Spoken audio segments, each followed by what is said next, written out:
बिस्मिल्लाहिर्रहमानिर्रहीम। अस्सलाम वालेकुम डियर स्टूडेंट्स,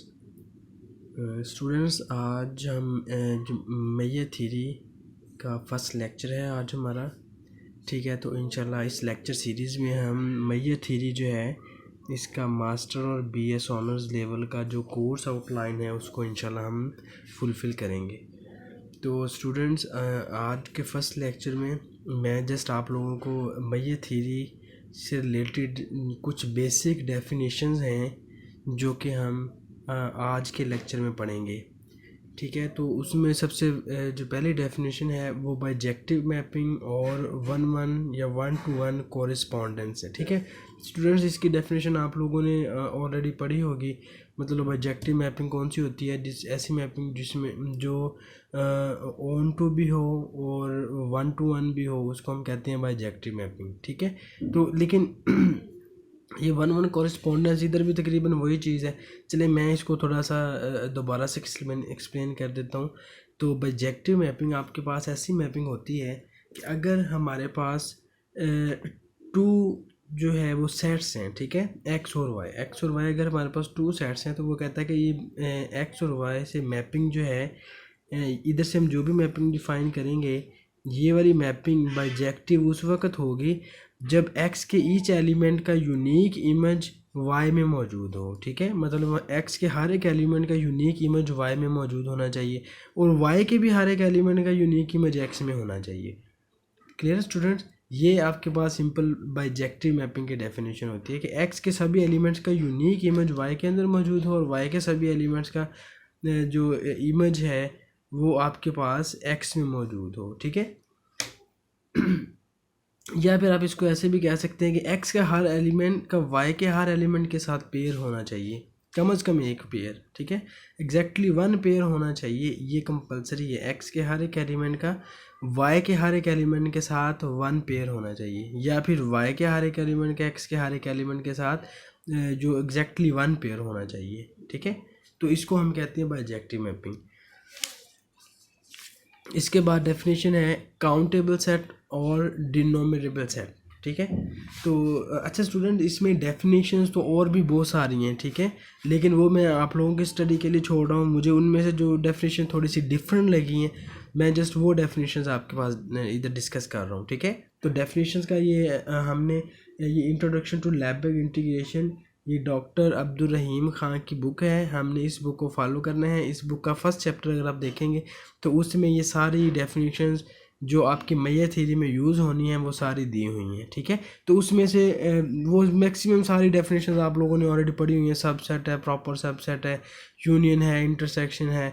ठीक है, इस तरह की सारी डेफिनेशन है वो आप लोगों ने सारी पढ़ी हुई हैं, लेकिन उसको एक दफ़ा रिवाइज़ ज़रूर कीजिएगा। उसमें से जो कुछ डिफरेंट मुझे लगी हैं वो मैं आपके साथ इधर शेयर कर रहा हूँ। ठीक है, डिस्कस कर रहा हूँ आपके साथ। तो अच्छा चलिए, अब नेक्स्ट डेफिनेशन है काउंटेबल सेट और डिनोमिनेबल सेट। ठीक है, इसको डिनोमिनेबल सेट भी हम कहते हैं। तो कोई भी सेट आपके पास उस वक्त काउंटेबल सेट होता है जब उसकी मतलब अगर ए हमारे पास कोई भी सेट है तो ये काउंटेबल सेट उस वक्त होगा जब जब सेट ऑफ नेचुरल नंबर की इस ए की तरफ कोई भी वन वन कॉरेस्पॉन्डेंस बननी चाहिए। ठीक है, अगर सेट ऑफ नेचुरल नंबर्स की इस ए के साथ वन वन कॉरेस्पॉन्डेंस या बाइजेक्शन बन जाए तो फिर हम कह देंगे कि ए जो है हमारे पास क्या होगा, काउंटेबल। तो अब इस बाइजेक्शन का क्या मतलब अगर ए आपके पास ये काउंटेबल सेट है तो इसका मीनिंग क्या होगा? इसका मतलब ये होगा कि आपके पास कोई भी bijection from natural number two this set जो है वो एग्जिस्ट करेगी। ठीक है, तो मैंने इसके लिए जो फंक्शन है उसको सपोज कर लिया F of N is equal to A N. तो देन ये आपके पास जो इसकी बाइजेक्शन है वो ये कुछ इस तरह से होगी। मतलब ये सेट ऑफ नेचुरल नंबर है, इसके अंदर ये वाले एलिमेंट्स होते हैं और ये आपके पास अदर सेट जो है उसके अंदर elements A one A two up to so on A N. तो अभी हमने जो बाइजेक्शन की डेफिनेशन पढ़ी थी कि एन के हर एक एलिमेंट का एग्जैक्टली वन पेयर इस सेट के साथ बनना चाहिए। ठीक है, मतलब ये आपके पास सेट ए है, एन के सभी एलिमेंट्स का वन पेयर इस सेट के साथ बनना चाहिए। ठीक है, अब वन टू ए वन, वन का पेयर जो है वो ए वन से बन रहा है। मतलब आप इसको इस तरह से कह सकते हैं कि जब आप एफ़ को वन के ऊपर अप्लाई करेंगे तो इसका इमेज जो है वो ए वन आ जाएगा। जब आप एफ़ को टू पे अप्लाई करेंगे इसका इमेज ए टू आ जाएगा। जब f को 3 पे अप्लाई करेंगे इसका इमेज A3 आ जाएगा अप टू सो ऑन, ठीक है। ये चीज़ मैंने नीचे लिख भी दी है, मतलब कि f(1) का इमेज जो है वो आपके पास A1 है, f(2) का इमेज A2 है, f(n) का इमेज AN है अप टू सो ऑन, ठीक है स्टूडेंट। तो ये आपके पास है 1-1 कॉरिस्पॉन्डेंस या bijection from set of natural number two the given set, मतलब जो भी गिवन सेट होगा आपने उसकी just set of natural number के साथ बाइजेक्शन बनानी है, अगर वो एग्जिस्ट करेगी तो वो सेट काउंटेबल है, अदरवाइज नहीं होगा। तो कोई भी सेट काउंटेबल कब नहीं होगा या अनकाउंटेबल उस वक्त होगा, set which is not countable is called uncountable, मतलब ऐसा सेट जिसकी बाइजेक्शन एग्जिस्ट नहीं करेगी वो आपके पास अनकाउंटेबल सेट होगा, ठीक है। तो ये students uncountable set, uncountable set की कुछ एग्जांपल्स मैं आपको बता देता हूँ, क्योंकि वो वाली एग्जांपल्स जो हैं वो आपकी नेक्स्ट जो हमने मेयर थ्योरी से रिलेटेड काफ़ी सारी चीज़ें पढ़नी हैं उसमें ये काफ़ी हमारे लिए हेल्पफुल होंगे, ठीक है। तो इसमें ये एग्जांपल नंबर 1 है कि आपके पास कोई भी फाइनाइट सेट हमारे पास जो है वो काउंटेबल होता है, ठीक है। Every finite set is countable. और उसके बाद set of natural number, set of integer, set of rational number, ये भी हमारे पास सारे क्या होते हैं, ये भी काउंटेबल होते हैं। इनको भी मतलब इनकी भी बाइजेक्शन जो है वो आप जो है वो ड्रॉ कर सकते हैं इजीली, ठीक है। उसके बाद ये है कि अगर ए और बी 2 काउंटेबल सेट है तो इन दोनों की कार्टियन प्रोडक्ट, ठीक है, 2 काउंटेबल सेट्स की कार्टियन प्रोडक्ट जो है वो भी काउंटेबल होती है।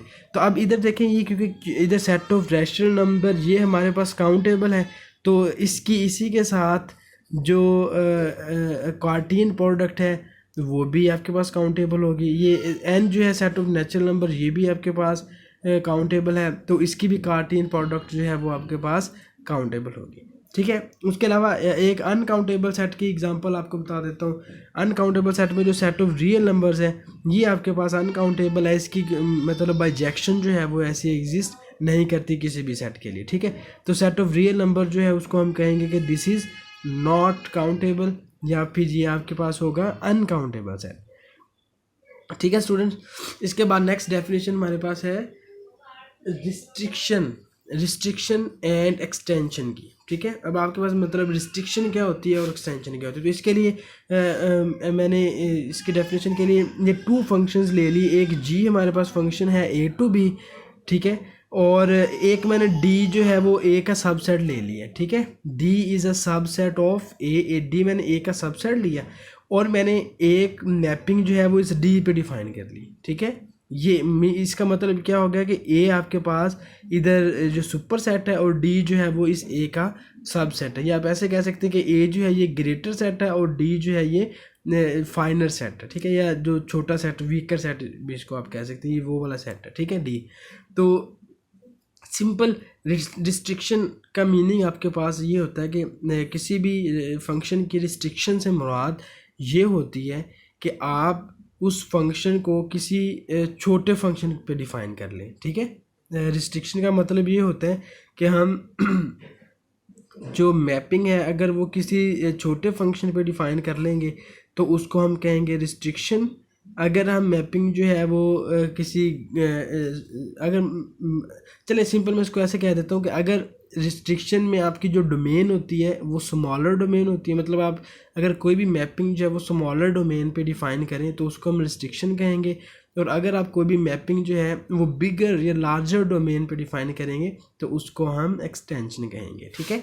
तो अब इसमें देखें हमने ये जो जी ये वाली मैपिंग डिफ़ाइन की हुई है ये हमने इस ए पे की है, और ए क्योंकि डी से ग्रेटर सेट है तो इसीलिए इस जी वाली मैपिंग जो है इसको हम एक्सटेंशन कहेंगे, ठीक है। एक्सटेंशन ऑफ एफ, इस जी वाली मैपिंग को हम कहेंगे this is the extension of F from A, ठीक है। और एफ जो है अब ये क्योंकि डी पे हमने डिफ़ाइन की हुई है और डी जो है वो आपके पास स्मॉलर सेट है तो इसीलिए एफ जो है वो आपके पास जी की तरफ जो है रिस्ट्रिक्शन होगी, ठीक है स्टूडेंट्स। तो रिस्ट्रिक्शन को हम कॉमनली इस तरह से डिनोट करते हैं, this is restriction of G to B D, ठीक है। जी की डी में जो रिस्ट्रिक्शन होगी उसको हम इस तरह से डिनोट करते हैं, ठीक है। तो रिस्ट्रिक्शन की भी कुछ एग्जांपल्स जो है वो हम कर लेते हैं। तो इसमें फर्स्ट एग्जांपल एक मैं आपको बता देता हूँ कि अगर ए आपके पास सेट है ए बी सी और बी सेट है 1 2 3, तो मैंने इस पे जो मैपिंग है एफ वो कुछ इस तरह से डिफाइन कर ली, ठीक है, कार्टियन फॉर्म में A1 B3 C3, जी जो है वो A1 B3 C3 D2 E4 and H1 है। तो इसमें देखें तो अगर इसमें आप देखें तो जी जो है, जी के अंदर जो ए सेट कौन सा बन रहा है, A B C D E H, मतलब और एफ में ए बी सी, एफ के अंदर जो सेट है वो उसमें 3 एलिमेंट्स हैं, जी के अंदर जो सेट है उसके अंदर ये 6 एलिमेंट्स हैं। मीन्स के आपका इधर जी जो है वो ग्रेटर सेट पे डिफाइन किया हुआ है, एफ जो है वो उसी के स्मॉलर सेट पे डिफाइन किया हुआ है। तो इसीलिए हम इधर जी जो है उसको कहेंगे कि G is the extension of F, ठीक है, and F is the restriction of G, ठीक है स्टूडेंट्स। मतलब इसमें जो एक्सटेंशन के लिए आपके पास जो बिगर सेट है वो ये वाला है। तो इसके बाद है एक्सटेंडेड रियल नंबर्स। स्टूडेंट्स आपने रियल नंबर्स का तो पढ़ा होगा कि रियल नंबर्स क्या होते हैं। रियल नंबर्स में हम सिंपल ये कहते हैं कि सेट यूनियन ऑफ रैशनल और इरेशनल नंबर जो है वो आपके पास रियल नंबर्स होते हैं। लेकिन सेट ऑफ रियल नंबर्स के अंदर इन्फिनिटी जो है, माइनस इन्फिनिटी और प्लस इन्फिनिटी, ये दोनों उसमें इंक्लूडेड नहीं होते। तो एक्सटेंडेड रियल नंबर जो है उसको हम ये आर बार के साथ डिनोट करते हैं, ठीक है, इसके ऊपर बार आती है। एक्सटेंडेड रियल नंबर्स को हम आर बार के साथ डिनोट करते हैं। और जो एक्सटेंडेड रियल नंबर्स होते हैं इसमें अगर आपके पास जो सेट ऑफ रियल नंबर्स है, आप सेट ऑफ रियल नंबर्स में ही माइनस इन्फिनिटी और इन्फिनिटी जो है इसको इंक्लूड कर दें तो वो आपके पास एक्सटेंडेड रियल नंबर्स बन जाते हैं, ठीक है। अगर आप सेट ऑफ रियल नंबर्स में माइनस इन्फिनिटी और प्लस इन्फिनिटी को ऐड कर दें तो वो हमारे पास एक्सटेंडेड रियल नंबर्स बन जाते हैं, ठीक है स्टूडेंट। ये सिंपल इसकी डेफिनेशन है। एक्सटेंडेड रियल नंबर्स में माइनस इन्फिनिटी और इन्फिनिटी इंक्लूड होते हैं। जो सिंपल रियल नंबर्स होते हैं उसके अंदर ये जो माइनस इन्फिनिटी और प्लस इन्फिनिटी जो है ये इंक्लूड नहीं होते, ठीक है स्टूडेंट्स। ये आपके पास होती है एक्सटेंडेड रियल नंबर्स, ठीक है। तो इसके बाद हमारे पास कुछ और भी मेन डेफिनेशंस हैं, चलें उसको भी हम जो है वो डिस्कस करेंगे, ठीक है स्टूडेंट। तो एक्सटेंडेड रियल नंबर्स में और सिंपल जो रियल नंबर्स में उसका डिफरेंस आपको बता दी। ये कुछ डेफिनेशंस है, इसके अलावा कुछ और भी डेफिनेशन है, इंशाल्लाह वो भी हम डिस्कस करेंगे, ठीक है। तो इन चीज़ों को आप लोग अच्छी तरह से अंडरस्टैंड कर लीजिएगा और इन सारी डेफिनेशंस को आप जो है वो रिवाइज कर लीजिएगा। अच्छा जी, थैंक यू स्टूडेंट्स।